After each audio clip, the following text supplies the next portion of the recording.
اس programme کے اخراجات جو اسمر منسٹریز کے دوست اور پارٹنرز ادا کرتے ہیں۔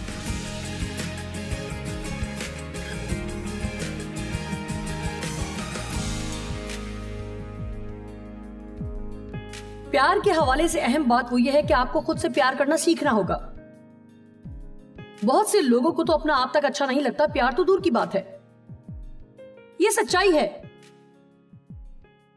میں اپنے آپ میں یہ پسند نہیں کرتی، وہ پسند نہیں کرتی، مجھے خود میں یہ نہیں پسند، مجھے خود میں وہ نہیں پسند۔ آج کے دن آپ خود کو گلے کیوں نہیں لگا لیتے؟ خدا نے مجھے ایسا اس لیے بنایا تاکہ مجھ سے وہ کروا سکے جو وہ چاہتا ہے، اور مجھے اس کے لیے معذرت خواہ ہونے کی ضرورت نہیں اور نہ ہی آپ کو۔ آمین۔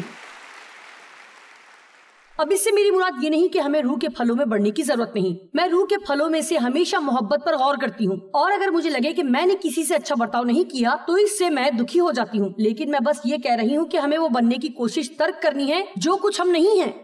کسی ایسے شخص کی مانند بننا بند کریں جسے آپ نمونے کے طور پر اپنے آگے رکھ کر سوچتے ہیں کہ آپ کو ویسا ہونا چاہیے۔ آپ ان کی کچھ باتیں مثال کے طور پر لے سکتے ہیں، لیکن آپ وہ نہیں بن سکتے۔ آپ اپنی ذات سے جڑے ہیں۔ سنیں، آپ اپنی ذات سے جڑے ہیں۔ آپ کو خود کو پسند کرنا ہی ہوگا، کیونکہ آپ جہاں بھی جائیں گے خود کو ساتھ پائیں گے۔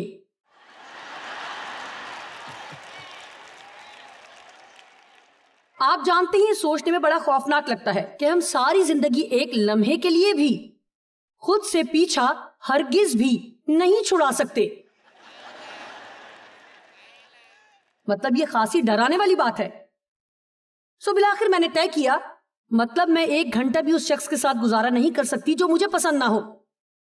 سو اپنی پوری زندگی کسی ایسے شخص کے ساتھ گزارنا جسے آپ پسند نہیں کرتے کسی برے خواب کی مانند ہے۔ مشورہ ہے کہ آج خود کے ساتھ صلح پر بات چیت کریں جو آپ کی مسیح میں پہچان ہے، اسے گلے سے لگائیں اور کہیں اس تمام سے مجھے محبت ہے، اور میں چاہوں گی کہ آپ 4 سے 5 مرتبہ بلند آواز سے یہ کہیں کہ مجھے خود سے محبت ہے۔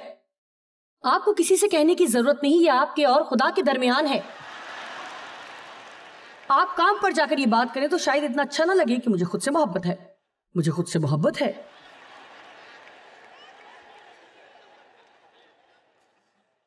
آپ کو اس کا اندازہ ہی نہیں، اس بات سے شیطان کا دماغ خراب ہو جائے گا جب آپ یہ کہنا شروع کریں گے کہ مجھے اپنا آپ اچھا لگتا ہے، لیکن سچ ہے کہ مجھے اپنے آپ سے محبت ہے۔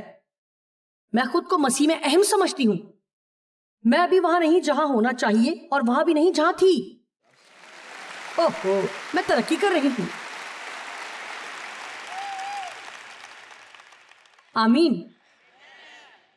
اس سے اگلی بات جو ہمیں کرنے کی ضرورت ہے، سنیں، یہ ان تمام پیغامات میں سے ایک ہے جنہیں میں نے اپنی زندگی میں جانا۔ مطلب مجھے تو تمام ہی اہم لگتے ہیں، لیکن ان 10 یا 12 میں سے جو میں آپ کے ساتھ شیئر کروں گی، 3 یا 4 ایسے ہیں جو کہ باقی دوسروں سے اہم ہیں، جن میں سے ایک پر آپ سے بات کرنے کے لیے میں خود کو تیار کر رہی ہوں، جو کہ دوسروں کے ساتھ محبت میں چلنے کے خیال پر دھیان دے کر اسے اجاگر کرنا ہے۔ دیکھیں، ہر وہ چیز جو خدا ہمیں بطور تحفہ عطا کرتا ہے، وہ چاہتا ہے کہ ہم بھی اسے بطور تحفہ ہی بانٹیں۔ یہ آپ کے لیے اور آپ کے وسیلے سے ہے۔ ہم خدا سے رحم کو پاتے ہیں، اور پھر وہ ہمیں بھی اسی طرح رحم دلی سکھاتا ہے۔ ہم خدا سے مہربانی پاتے ہیں اور اسی طرح مہربان بنیں۔ ہم خدا سے صبر پاتے ہیں، صابر بنیں۔ خدا کے بارے میں ایک کمال کی بات یہ ہے کہ وہ ہم سے کبھی ایسا کچھ کرنے کی توقع نہیں رکھتا جس کے لیے وہ ہمیں تیار نہیں کرتا۔ جیسا وہ چاہتا ہے کہ ہم اوروں کے ساتھ کریں، ویسے ہی پہلے وہ ہمارے ساتھ کرتا ہے۔ میں اپنی خدمت میں گزرے بہترین سالوں کے اندازے سے آپ کو بتا سکتی ہوں کہ تقریباً 70 یا 80% مسیحی ایسے ہیں جن کے دل میں کسی کے لیے رنجش ہے۔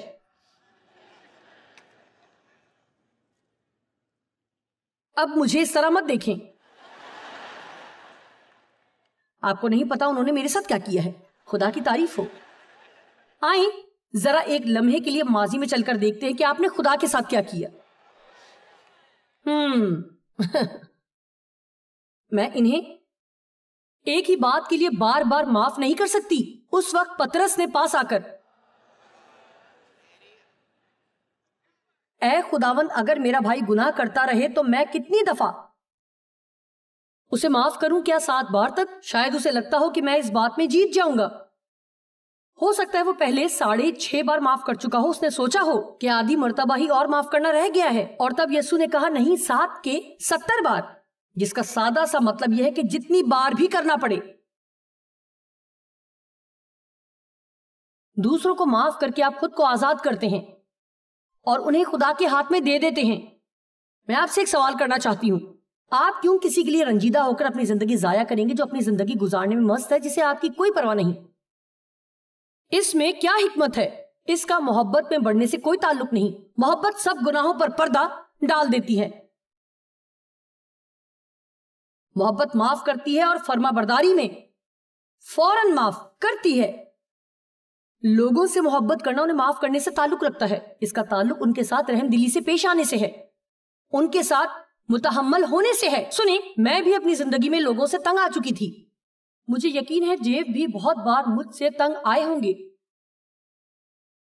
لیکن مجھے نہیں لگتا کہ ان کے ذہن میں مجھے چھوڑنے کا خیال بھی آیا ہوگا، کیونکہ ان کا بھروسہ خدا پر تھا کہ ان کے پیار کرتے رہنے سے خدا مجھے بدل دے گا. میں یسوع کے بارے میں سننا نہیں چاہتی تھی، بلکہ میں یسوع کو دیکھنا چاہتی تھی. آپ سن رہے ہیں؟ ہم بتانے میں اچھے ہیں، لیکن ہم بہت بار کچھ دکھانے میں ناکام رہتے ہیں. اور اس کا مطلب یہ نہیں کہ ہم لوگوں کو جواب نہ دیں. اس کا مطلب یہ نہیں کہ ہم چوکھٹ کا پائیدان بن جائیں کہ ہر کوئی ہم پر پاؤں رکھ کر چل دے اور ہمارا غلط استعمال کرے. یہ تو کوئی محبت نہیں. کبھی کبھی محبت میں سختی بھی دکھانی پڑ جاتی ہے، لیکن حقیقی محبت لوگوں کو ترک نہیں کرتی. محبت ہر شخص کے بہترین پہلو کو دیکھتی ہے. اب میں یہاں سے آگے نکل کر یہ کہنا چاہوں گی کہ میں نے ہر ممکنہ کوشش کی کہ میں خوشحال مسیحی بن سکوں. اور سچائی یہ ہے کہ اگرچہ میرے پاس منسٹری تھی اور خاصی بڑی منسٹری تھی، میری نئی پیدائش ہوئی تھی، میری زندگی میں روح القدس تھا، ایسے کوئی بڑے مسائل بھی نہ تھے، تو بھی میں خوش نہ تھی. اور پھر ایک دن خدا نے مجھے سچ کا سامنا کرنے کا موقع فراہم کیا. کل رات کا دوسرا نقطہ یاد ہے آپ کو؟ اور خدا نے بس مجھ سے اتنا ہی کہا کہ تو ناخوش ہے کیونکہ تو خود غرض ہے.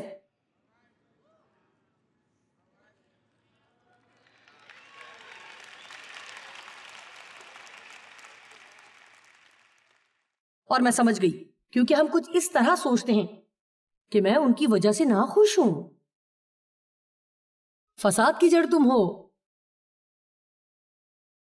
کیونکہ مجھے اس کی ضرورت ہے اور میں یہ چاہتی ہوں. اور اگر یہ ہوتا تو میں خوش ہوتی، اور اگر یہ نہ ہوتا تو بھی میں خوش ہوتی. سنیں، مسئلوں پر پردہ ڈال دینے سے وہ حل نہیں ہوتے.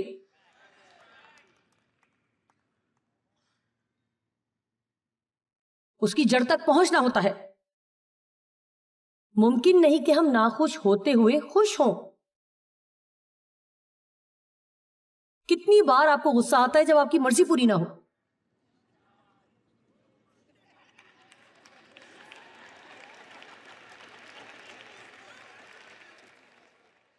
مجھے لگا میں نے یوں ہی کہہ دیا. میں جانتی ہوں میں کیسی تھی، اور یقیناً آپ میں سے کوئی اتنا برا نہیں ہوگا جتنی کہ میں تھی. لیکن مطلب اگر میری مرضی پوری نہیں ہوئی، اب پورا دن مجھ سے بات کرنا ممکن نہیں، کیونکہ میں جا کر کسی کونے میں بیٹھ جاؤں گی اور اٹھی رہوں گی. میں دماغ سے کھیلنے اختیار جمانے والوں میں سے تھی، خود ترسی سے بھری ہوئی. یعنی میں جہاں کھانا چاہتی ہوں اور جب کھانا چاہتی ہوں کھاؤں گی. کوئی کیا چاہتا اس کی مجھے ہرگز پرواہ نہیں. ہر بات کا تعلق بس میں، میرے اور مجھ سے تھا. میں جانتی ہوں کہ ہمیں لگتا ہے کہ اپنی پسندیدہ چیز حاصل کر کے ہمیں خوشی ملے گی. یہ عارضی طور پر کی گئی بدنی خانہ بدوشی ہو سکتی ہے، لیکن یہ مستقل جواب نہیں ہو سکتا. اس کا واحد حقیقی اور مستقل حل عین وہ کام کرنا ہے جیسا بائبل میں لکھا ہے. خود کو بھلا دو، خود سے نگاہیں ہٹا دو، اپنی صلیب اٹھاؤ اور میرے پیچھے آؤ. اور یہ سننے میں تو پرکشش نہیں ہے، لیکن در حقیقت یہ کمال کی بات ہے. خود کو آزاد کیے بغیر ہم آزاد نہیں ہو سکتے. جب تک میں روزانہ ہر ایک لمحہ خود کو خوش کرنے کی ذمہ داری سے آزاد نہ ہو جاؤں، میں آزاد نہیں ہوں. آمین. ہم اپنی من چاہی چیزوں کی خاطر لڑتے ہیں. خدا کو بتائیں کہ آپ کیا چاہتے ہیں, اس پر بھروسہ کریں کہ وہ آپ کو مہیا کرے اگر وہ اچھا اور آپ کے لیے اچھا ہو. اگر وہ آپ کو نہ ملے تو خوش ہوں کہ اس نے نہیں دیا, کیونکہ کچھ ایسا تھا جس کی آپ کو ضرورت نہ تھی.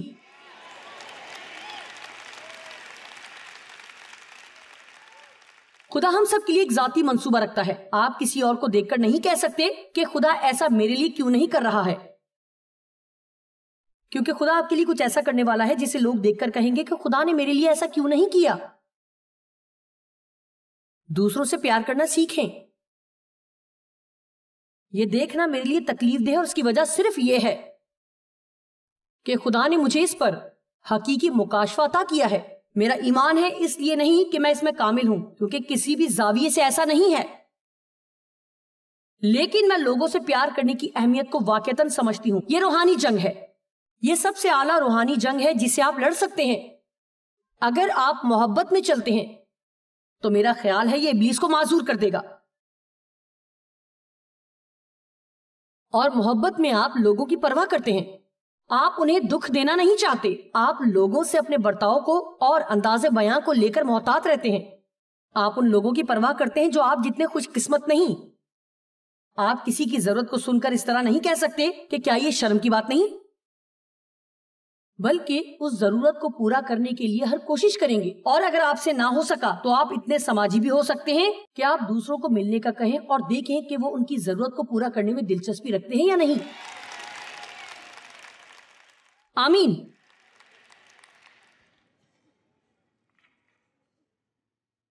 ہمارے اندر خدا کی طرف سے کچھ بہت ہی زبردست کام ہونا شروع ہوتا ہے جب ہم خود کو ذہن سے نکال کر دوسروں کی پرواہ کرنا اور خیال رکھنا شروع کرتے ہیں. یسوع نے کہا, میں تمہیں ایک نیا حکم دیتا ہوں, آپس میں ایک دوسرے سے محبت رکھو جیسے میں نے تم سے رکھی. اسی سے سب لوگ جانیں گے کہ تم میرے شاگرد ہو. اگر مسیح کی کلیسیا محبت کی آگ سے بھری ہوتی تو دنیا کب کی نجات پا چکی ہوتی اور ہم بادشاہی میں ہوتے. لہٰذا میرے لیے یہ آج کا نہایت ہی اہم پیغام ہے اور مجھے محبت کو سال ہر سال تک جاننا پڑا. اور اب بھی میری دہرائی کی مشقیں اکثر و بیشتر جاری رہتی ہیں. اب اگلی اور آخری بات جس پر ہم غور کریں گے, میں جانتی تھی کہ بات آخر میں یہیں پر آ جائے گی. یہ ہمیں یعقوب 4:6 میں ملتا ہے. سب سے پہلے اس کے پس منظر پر غور کریں. میں سب سے مایوس مسیحی تھی کیونکہ میں یہ تمام تر پیغامات سنتی کہ مجھے کیا کرنا چاہیے, اور میں جانتی تھی کہ میں ایسا نہیں کر رہی, اور میں بدلنے کی جان توڑ کوشش کر رہی تھی. کیا یہاں بیٹھے کسی کو اندازہ ہے کہ بدلنے کی کوشش کرنا کیسا ہوتا ہے؟ جتنا آپ تبدیل ہونے کی کوشش کرتے ہیں اتنا ہی زیادہ آپ برا برتاؤ کرتے ہیں. مطلب میں خدا سے وعدہ کرتی کہ آج میں کوئی غلط بات نہیں بولوں گی, اور وہ وعدہ 2 سیکنڈ بعد ہی ٹوٹ جاتا. جب میں صبح اٹھتی میری پاکیزگی آسمان کو چھوتی. جب کوئی گھر پر نہ ہوتا تب میں سب سے زیادہ محبت کرنے والی شخصیت بن جاتی. اسی لیے چرچ جا کر اتنا اچھا لگتا ہے.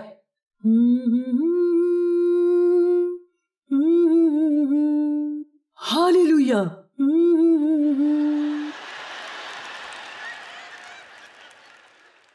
میرا مطلب اس ماحول میں کون ادب سے نہیں رہ سکتا,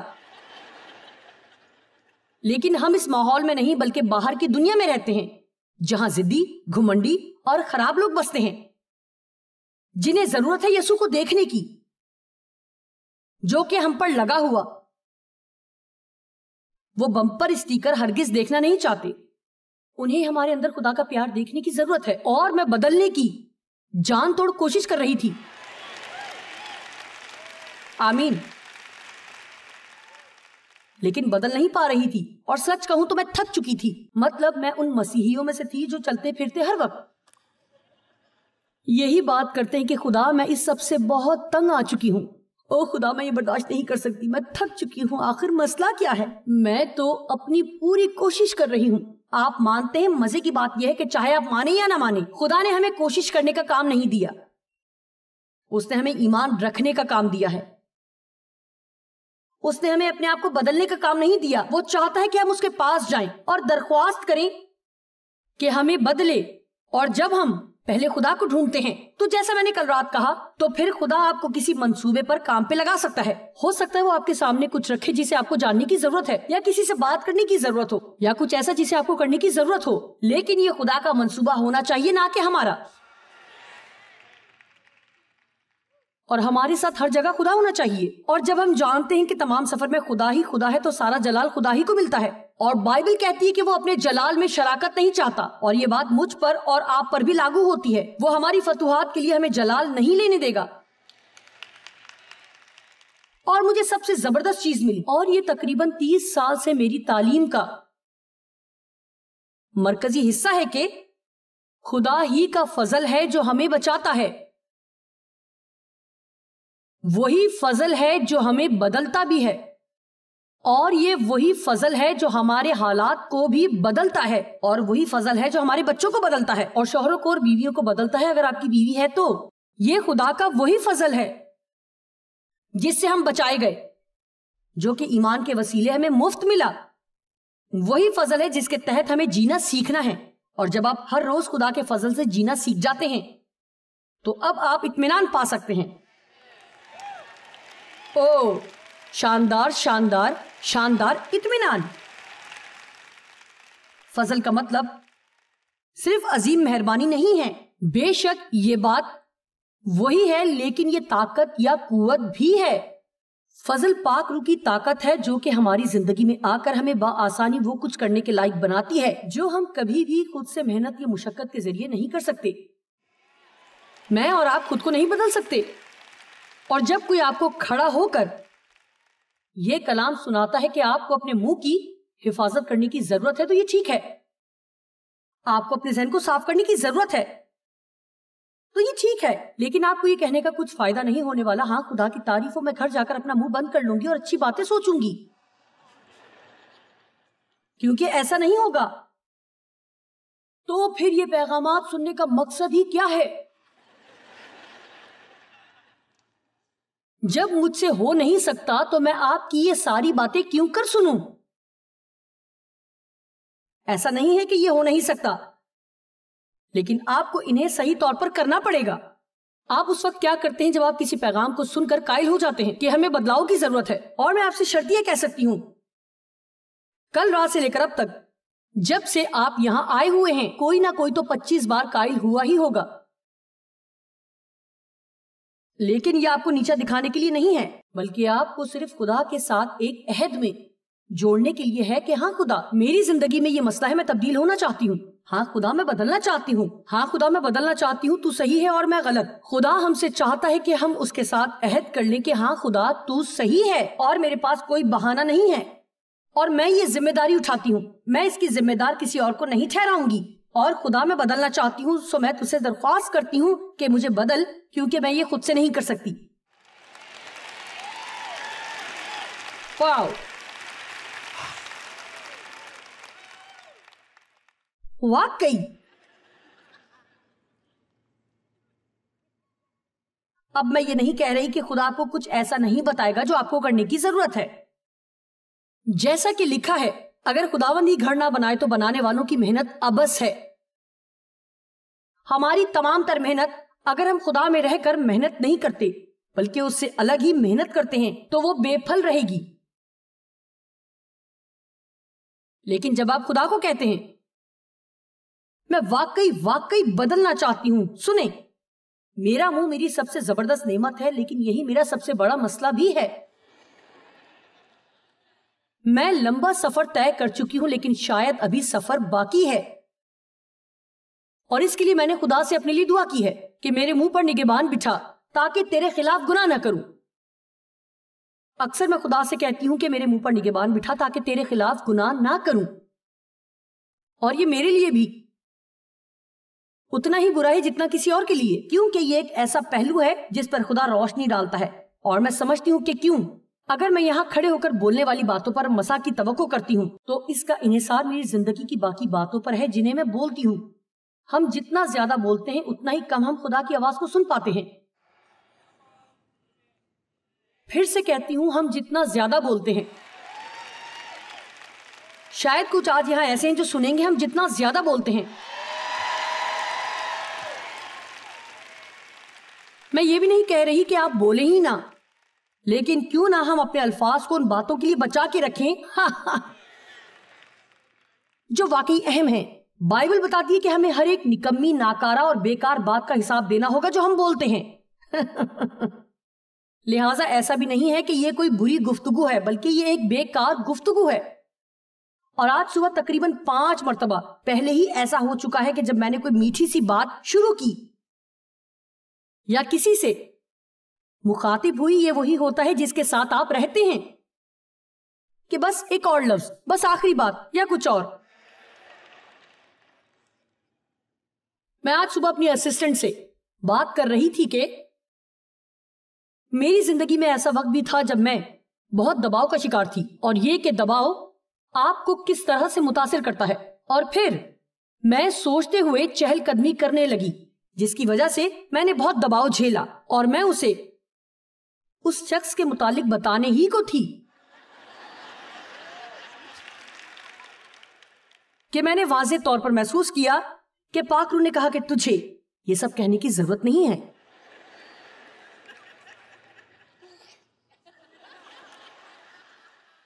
لیکن میں کہنا چاہتی تھی۔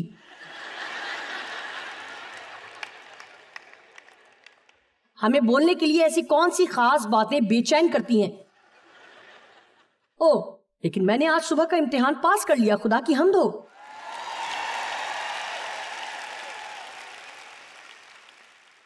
میں امتحان میں کامیاب رہی۔ کیا ہم خدا کی بات کو سننے میں اچھا محسوس کرتے ہیں یا اسے نہ سننے سے؟ لہٰذا میں نے خدا سے درخواست کی ہے کہ مجھے بدل، اور وہ مجھے بتائے گا کہ مجھے کیا کرنا ہے اور کیا نہیں کرنا۔ اور خدا ہمیں تب تک کچھ کرنے کے لیے نہیں کہتا جب تک وہ ہمیں اسے کرنے کی قابلیت نہیں بخشتا۔ آمین۔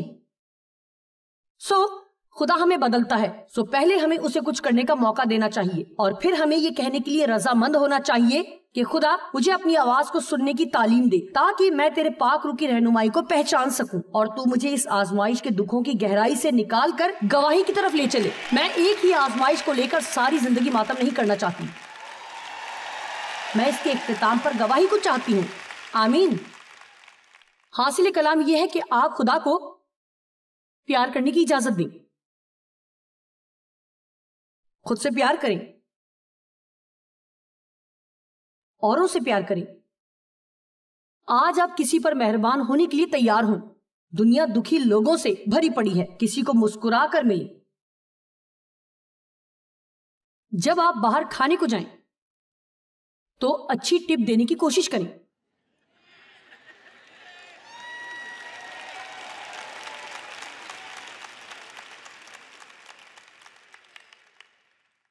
واہ، خدا کی حمد ہو، میں تو ٹپ نہیں دوں گی، میرا اسٹیک تو ٹھنڈا تھا۔ مجھے یہ کہتے ہوئے اچھا نہیں لگ رہا، لیکن خدا ہمیں اس وقت بھی ٹپ دیتا ہے جب ہم صحیح کام نہیں کرتے۔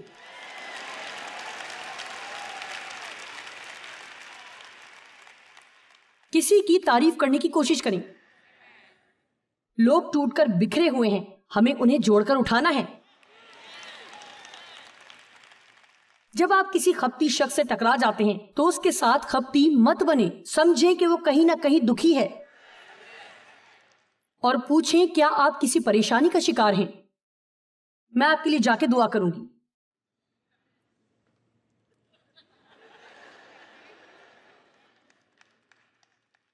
اور آخری بات، ہر بات میں خدا کے فضل کو لینا سیکھیں۔ آپ فضل کے تحت بچائے گئے ہیں، ہمیں فضل کے تحت جینا ہے۔ ہم فضل کے تحت بدلتے ہیں، اور صرف فضل ہی آپ کے بچوں کو اور باس کو بدل سکتا ہے، اور فضل ہی ہے جو آپ کے سسرال کو بدل سکتا ہے، فضل ہی آپ کے حالات کو بدل سکتا ہے۔ پہلے دعا کریں، تم پاتے نہیں کیونکہ مانگتے نہیں۔ جب آپ دعا کرتے ہیں تو خدا کے فضل کے لیے دروازہ کھولتے ہیں، اور جب فضل آپ کو ملتا ہے تو آپ اطمینان پاتے ہیں۔ پولوس رسول نے کلیسیاؤں کو لکھتے وقت خاص طور پر یہ الفاظ اپنے خطوط کے آغاز میں استعمال کیے کہ فضل اور اطمینان اب سے ہمیشہ تک تم کو ملتا رہے۔ اطمینان جیسی کسی چیز کا کوئی وجود نہیں اگر ہم خدا کے فضل کو پانا نہیں چاہتے، کیونکہ تب ہم سب کچھ خود سے کرنے کی کوشش کرتے ہیں بجائے اس کے کہ خدا کو اپنی زندگیوں میں اس کا مقام دیں۔ خدا آپ سے پیار کرتا ہے۔ جانتے ہیں ہم یہ بات بہت بار سنتے ہیں، لیکن میں سوچتی ہوں کہ کتنی بار ایسا ہوتا ہے کہ ہم ذرا ٹھہر کر اس بات پر غور کرتے ہیں کہ اس کا مطلب کیا ہے۔ کائنات کا خالق مجھ سے اور آپ سے پیار کرتا ہے. وہ ہر اس بات سے واقف ہے جو ہم نے کبھی غلط کی ہے یا کریں گے, اور وہ اس کے باوجود ہم سے بے لوث محبت رکھتا ہے. کیا یہ زبردست نہیں؟